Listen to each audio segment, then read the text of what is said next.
नमस्ते, अभिवादन आपका इनोसेंट इन्वेस्टर के इस नए वीडियो में दोस्तों बात करेंगे अमराजा बैटरी की। अगर आपको नहीं पता ये स्टॉक कौन सा है तो आपको बता दूं, अमेरॉन नाम की जो बैटरी आती है वो अमराजा बैटरी का ही प्रोडक्ट है। ठीक है, आगे बढ़ते हैं। रिजल्ट डिस्कस करेंगे कंपनी का। स्टॉक आपको पहले से ही 50% नीचे प्राइस पे मिल रहा है, प्रॉफिट भी 50% घटा है। डिस्कस करेंगे रिजल्ट में तकलीफ़ कहाँ है और आपको 50% नीचे क्या करना चाहिए। ठीक है, कुछ डिस्क्लेमर्स भी हैं, वो आपने अभी पढ़ा, आगे भी मैं दूंगा। ठीक है, तो रिजल्ट शुरुआत करते हैं देखना। पहले हम प्रॉफिट पे नहीं जाएंगे, देखेंगे रेवेन्यू का क्या हालचाल है। ठीक है, रेवेन्यू क्या होता है आपको पता ना हो बता दूं कि लेट्स से कि मैं समोसे बेचता हूं। ठीक, अब 100 रुपये का अगर मैं समोसा बेचता हूं दिन भर में, तो मेरा रेवेन्यू कितना है 100। मैं 150 का समोसा बेचा तो मेरा रेवेन्यू है 150। अब समोसा बेचा, उसमें आलू लगी, मैदा लगा, नमक लगा, तेल लगा, इसका एक खर्चा आता है। लेट से कि यहाँ पर मैं 80 रुपये खर्च कर देता था, 20 बचता था। लेट से कि यहाँ पर मैं 120 नहीं 115 ही खर्च किया, तो रेवेन्यू बढ़ा। मैंने अच्छे से रेवेन्यू बढ़ाया, परसेंटेज टर्म्स में मेरा प्रॉफिट बढ़ेगा, क्योंकि जिस रेशियो में मेरा रेवेन्यू बढ़ा है उससे बेटर तरीके से मैंने अपने खर्चे को कंट्रोल किया है। ठीक है, 40 रुपये बढ़ना चाहिए था, क्योंकि 50% मेरा रेवेन्यू बढ़ा और इसका 50% क्या होता है 40 रुपये।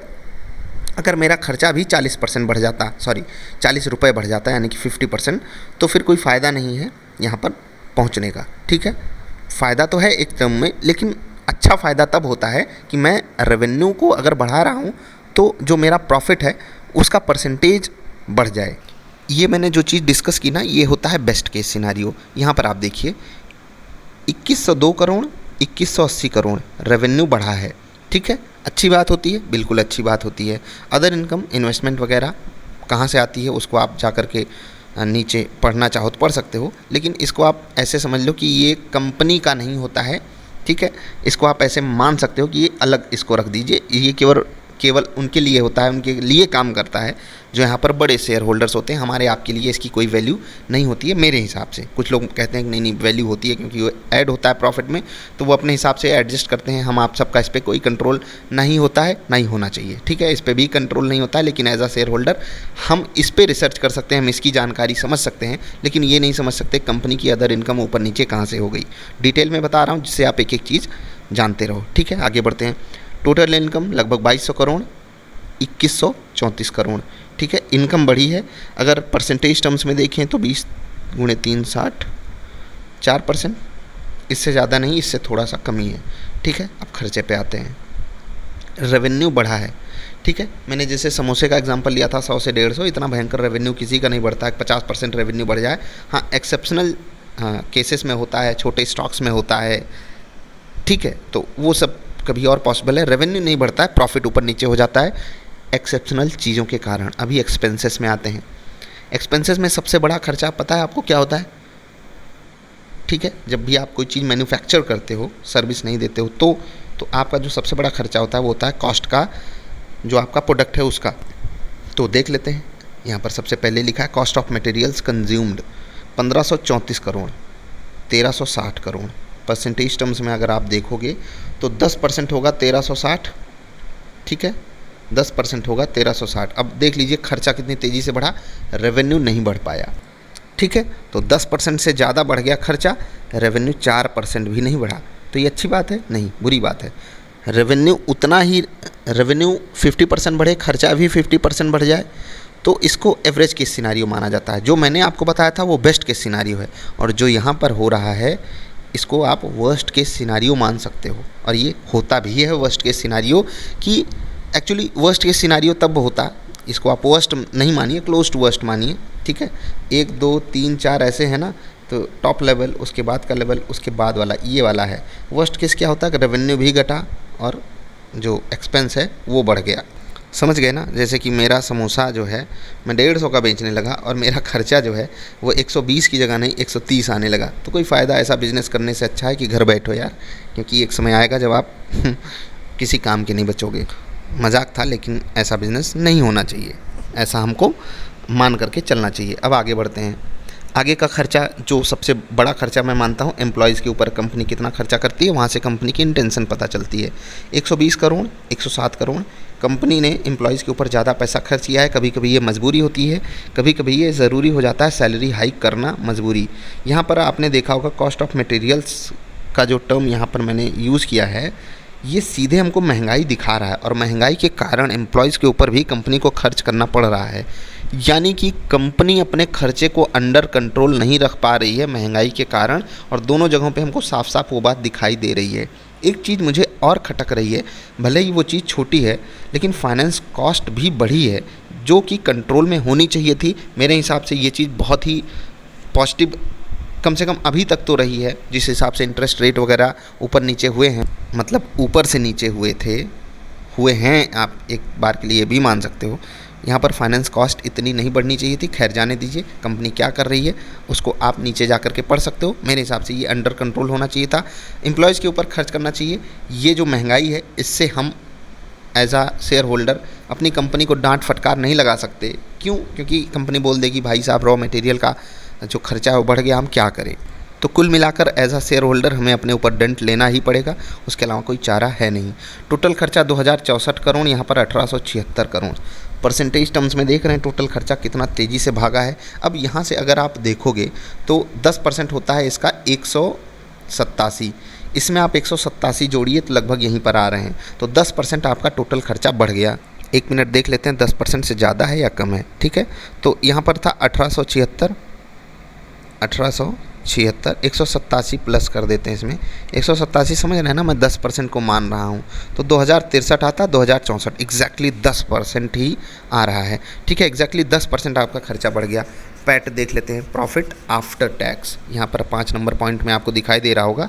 प्रॉफिट आफ्टर टैक्स क्या है? 98.54 करोड़ रुपीज़, 98.54 करोड़ रुपीज़, 98 करोड़ 54 लाख रुपए। ठीक है, ये कंपनी की हुई कमाई। 189 करोड़ था प्रॉफिट।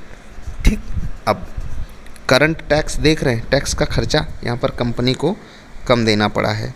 प्रॉफिट बिफोर टैक्स 132 आया है, 258 आया था। सोचिए कि अगर ये करंट टैक्स इनको ज़्यादा देना होता तो यहाँ पर क्या हाल होता। चीज़ें अंडर कंट्रोल बिल्कुल भी नहीं है। सबसे बड़ी मार इस कंपनी को झेलनी पड़ रही है रॉ मटेरियल की बढ़ती हुई कॉस्ट से। एम्प्लॉयज़ को ये दरकिनार नहीं करते हैं, वहाँ पर भी खर्चा बढ़ा, लेकिन जो सबसे बड़ी चोट इस कंपनी को मिल रही है वो कहाँ से मिल रही है? महंगाई से। कुछ कर सकते हैं, कम से कम अभी तक तो कंपनी ने नहीं किया है। कर क्या सकती है कंपनी? मार्जिन सिस्टम पे काम होता है, मार्जिन पे कंपनी को ढंट लेना पड़ता है। ठीक है, 10 रुपये का समोसा था, 2 रुपये का मेरा प्रॉफिट था। ठीक है, अब जो कॉस्ट ऑफ मटेरियल था यहाँ पर 8 रुपये था, लेट से कि कॉस्ट ऑफ मटेरियल 9 रुपये हो गया। अगर मैं फिर भी 10 रुपये में समोसा बेच रहा हूँ तो मेरा 20% का जो मार्जिन है वो घट के 10% हो गया।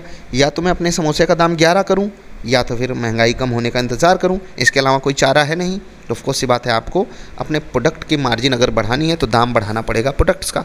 लेकिन फिर आ जाते हैं कंपटीशन वाले ब्रांड्स। आपके सामने कौन है? एक्साइड है, आपके सामने कौन है? ल्यूमिनियस है। ठीक है, आपको उनसे टक्कर लेनी है। तो इसी को कहते हैं कि प्राइस वॉर चलता है।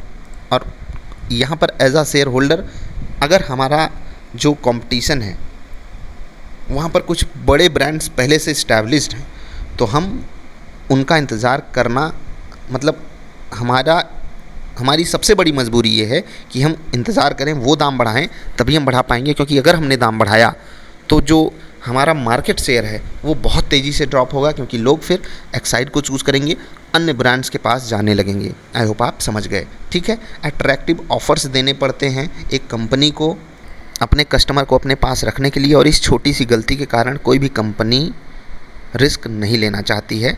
कम से कम जो उनके पेटेंट जो कस्टमर्स होते हैं उनके साथ तो ये खिलवाड़ कभी नहीं करेगी कंपनी। ठीक है, अब इस कंपनी का स्कोप क्या है और चीज़ें मैं डिस्कस करूँगा। ये वीडियो मैं लंबी इसलिए बना रहा हूँ क्योंकि आपको अपने स्टॉक के बारे में ज़्यादा जानकारी मिल सके।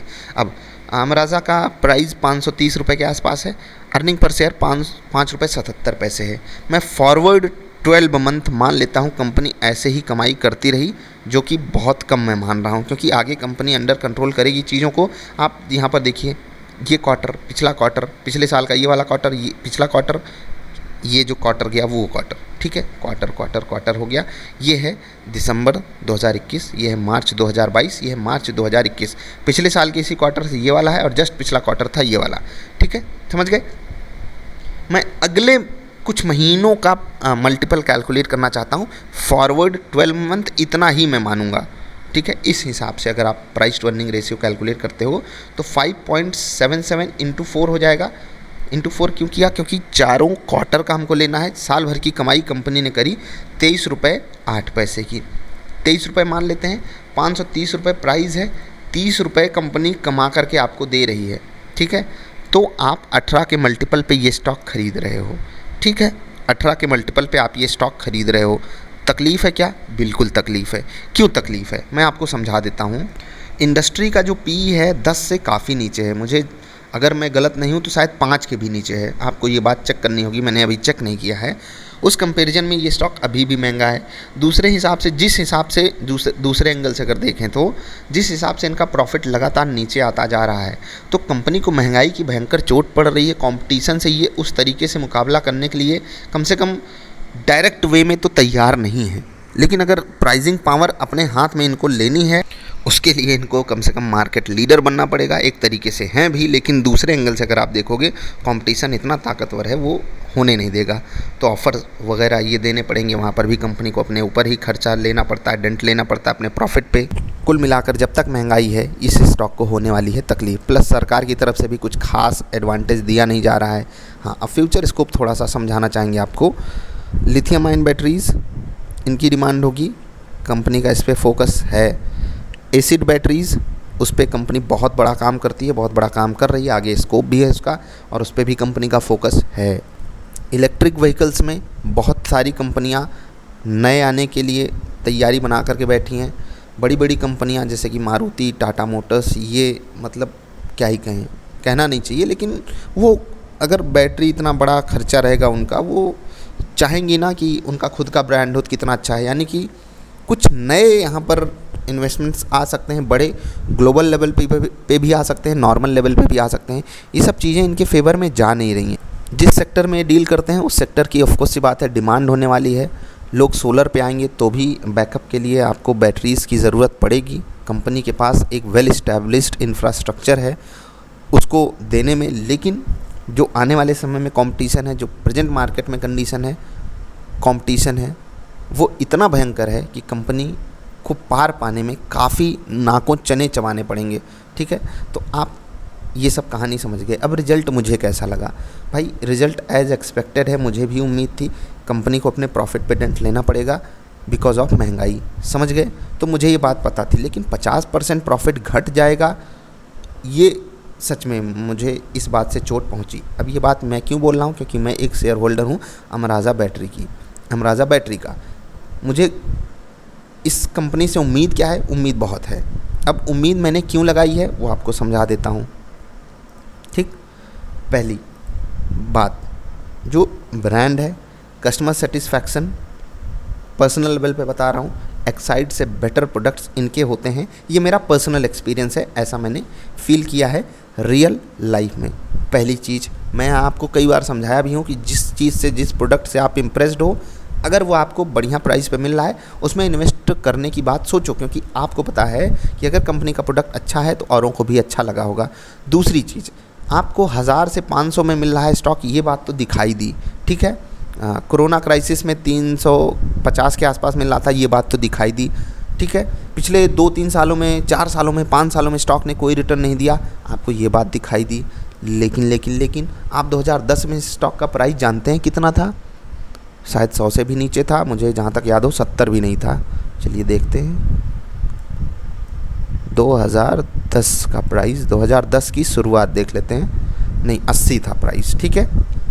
80 से अगर आप कैलकुलेट करोगे 500 का प्राइस, 8 × 6 480 होता है, 6 टाइम्स, यानी कि 600% का रिटर्न आपको इसने 600% का रिटर्न आपको इसने 12 साल में दिया है। अब मैंने इतनी पीछे की कहानी क्यों दिखाई आपको? इसलिए दिखाई दोस्त, एक स्टॉक का एक समय आता है, ठीक है, जिसको बिज़नेस साइकिल बोलते हैं। जब चीज़ें इनके फेवर में नहीं है, जब महंगाई आ रही है, तो कुछ कंपनी कर नहीं सकती, कंपनी के ऊपर बहुत बोझ हो जाता है। हम आप सब कभी बिज़नेस करके देखें, जब आप में से कुछ लोग करते होंगे उनको पता है, अनकंट्रोल्ड सिचुएशन हो जाती है, उस वक्त आप कुछ नहीं कर सकते। हाँ, आप शेयर को गाली दे सकते हो, कुछ भी कर सकते हो, बेच दूंगा, मुझे लॉस दे रहा है, उसके बारे में भी मैं आपको सोल्यूशन दूंगा। लेकिन अभी जो आपको समझने वाली बात है वो इतनी है कि प्रेजेंट कंडीशन ऐसी है कि अमराजा के पास कोई सोल्यूशन नहीं है, जो प्रॉब्लम्स हैं उनके पास। हाँ, लॉन्ग टर्म में बिल्कुल मुझे स्कोप दिखाई देता है, मैं इन्वेस्टेड हूँ। तो मैंने आपको ये चार्ट इसलिए दिखाया क्योंकि आप अगर पर ईयर भी कैलकुलेट करोगे 600% का रिटर्न, 600% का रिटर्न कंपनी ने आपको 12 साल में दिया है। पर ईयर अगर आप देखोगे तो समझ रहे हैं ना ये कितना है, पिछले 12 साल की ये बात हो गई। हाँ, पिछले 5 साल में अगर कोई इन्वेस्टेड है, 6 साल में कोई इन्वेस्टेड है, तो वो नेगेटिव रिटर्न पे बैठा है। तो ऑफकोर्स सी बात है, ये स्टॉक मार्केट है, ये सब बातें होंगी। कोई स्टॉक 50% ऊपर होगा, कोई 20-25-50% नीचे भी होगा। कंबाइंड एवरेज आपको देखना होता है, उस पर आपको फोकस करना है। जब ये स्टॉक ऊपर से 30-35%, 35% के आसपास, 700 के आसपास मिल रहा था, मैंने वहाँ पर आपको इन्वेस्टमेंट की सलाह दी थी। और पोर्टफोलियो में अगर आप डाल रहे हो, इन्वेस्टमेंट कर रहे हो, तो आपको पता है कि उसके बारे में आपको किस हिसाब से सोच रखनी चाहिए। अब आप किसी से जा रहे हो शादी करने, ठीक है, और आप उनसे उम्मीद क्या लगा करके बैठे हो कि अब ये मेरा खाना पकाएगी, ये करेगी, वो करेगी, तो आपकी उम्मीद इतनी गलत है ना दोस्त। वो चीज़ आपको मिल जाए अच्छी बात है, नहीं मिले तो आपको ये उम्मीद नहीं लगा करके रखनी चाहिए। सबकी आज़ादी, सबको मुबारक होनी चाहिए। कौन क्या करना चाहता है आप उसको समय दीजिए, मौका दीजिए। हाँ, कुछ लोग ज़रूर नाराज़ हो जाएंगे, ये बात क्या बोल रहे हो सर, हम तो शादी करते हैं खाना पकाने वाली घर में लाने के लिए। तो यार वो भी एटीएम समझ के आपसे शादी करती होंगी। मजाक कर रहे थे, यहाँ पर माहौल हल्का करने के लिए मैंने ये बात बोली। लेकिन समझदारी आपको यहीं पर दिखानी होगी कि आप स्टॉक क्यों खरीद रहे हो, ठीक है, इसको थोड़ा सा ध्यान में रखा करो। एक ट्रेडर हो और आपका माइंडसेट ट्रेडर वाला है, 2 महीने 4 महीने 6 महीने ट्रेडर हो यार, स्विंग ट्रेडर हो, बस इतना मान लो, लॉन्ग टर्म स्विंग ट्रेडर हो, इतना मान लो। इन्वेस्टर खुद को किस बात पे बोल देते हो? 4-6 क्वार्टर्स का साथ आपने कंपनी के साथ किया नहीं और खुद को इन्वेस्टर बोलने लगे, कहाँ से? मजबूरी में अगर साथ है, यकीन मानो अगर आप मजबूरी में इन्वेस्टेड हो, प्रॉफिट कंपनी दे दी होती 10, 20, 25, 50% तो निकल के भाग जाते।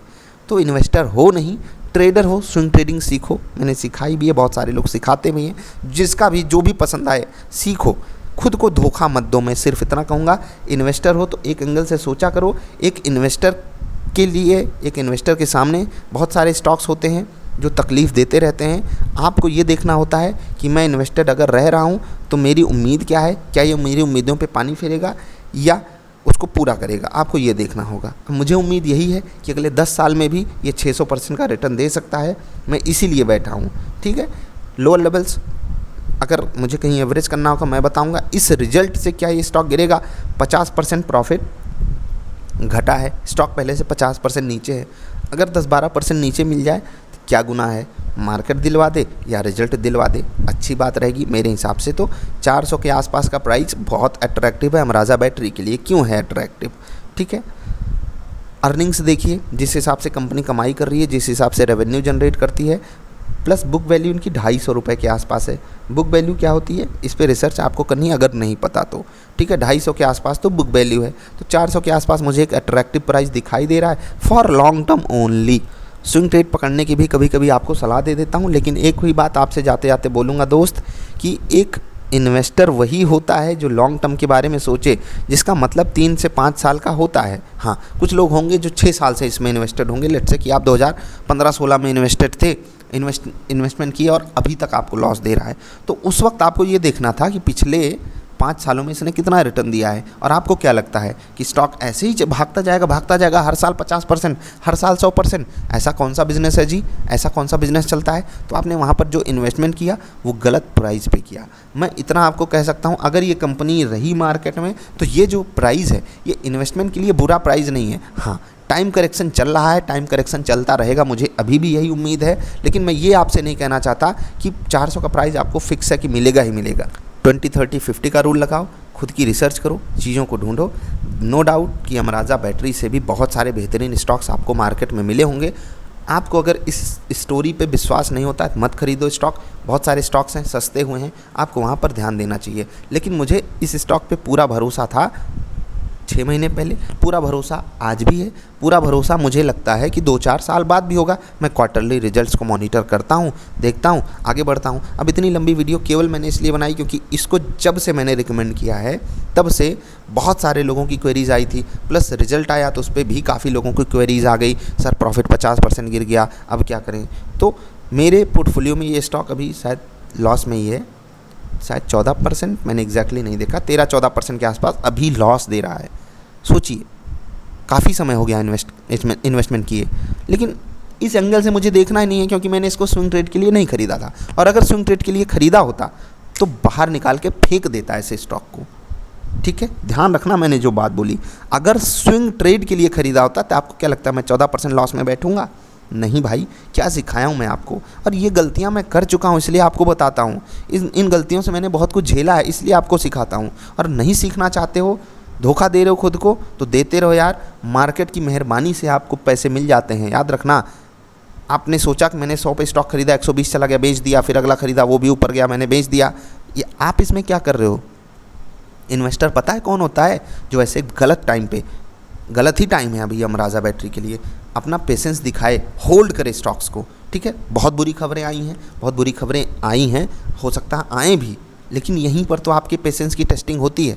आईटीसी याद है ना, मैंने वीडियो बनाई थी, जा करके देखना, और लगभग ऐसी ही वीडियो मैंने आपको दी थी। वहाँ पर थोड़ा अलग एग्जांपल दिया था, झंडे गाड़ रहा है स्टॉक, बाज़ार की ऐसी तैसी लंका लगी पड़ी है पिछले 1 महीने से, 2 महीने से, 3 महीने से, और ये स्टॉक क्या कर रहा है? झंडे गाड़ रहा है। 200 पे मिल रहा था, किसी को नहीं लेना था, 280 ब्रेक, देख रहे हैं, है ना, मज़ेदार। तो इस एंगल से सोचो, बहुत अंडर परफॉर्मेंस स्टॉक ने दिखाई थी, लेकिन अब जो कर रहा है वो कमाल कर रहा है। डिविडेंड अलग से देता है, हाँ कुछ लोगों को नहीं पसंद आएगा क्योंकि 5 साल स्टॉक नहीं चला, उसके बाद अब चलना चालू किया तो वो कहेंगे अरे मैं इन्वेस्टर था तो चला ही नहीं, जब मैं निकला तो ये हो गया। तो भाई आपके पास पेशेंस की कमी है, मुझे भी बहुत कुछ अभी सीखना है इन्वेस्टमेंट जर्नी में अपने। मैं आपको सिर्फ इसलिए बताता हूँ जो चीज़ें मेरे लिए फ़ायदेमंद हो रही हैं वो आपको भी फ़ायदा कर सकते हैं, उनको देखो, खुद को धोखा देना बंद करो। अभी मैं अपने पोर्टफोलियो को सजा रहा हूँ, उनमें स्टॉक्स डाल रहा हूँ, एक समय ऐसा आएगा मैं स्टॉक्स बहुत कम डालूंगा, केवल टॉपअप करूँगा उनमें, स्मार्ट एसआईपी याद है ना। तो ये सब आपको भी सीखना पड़ेगा। एज एन इन्वेस्टर मैं आपको सिर्फ इतनी सलाह देना चाहता हूँ कि अमराजा बैटरी का स्टॉक मुझे पसंद है। इस रिजल्ट से मैं आहत तो हुआ हूँ, लेकिन ऐसा नहीं कि स्टॉक को बेच दूंगा। आई होप आपको बात समझ में आ गई होगी। कोई सवाल सुझाव 9452883011 इस नंबर पर संपर्क कीजिएगा। वीडियो पसंद नहीं आई तो डिसलाइक कर देना, पसंद आई तो लाइक कर देना। जल्दी मिलेंगे ढेर सारी अच्छी वाली वीडियोज़ में। आपका आभार, नमस्कार।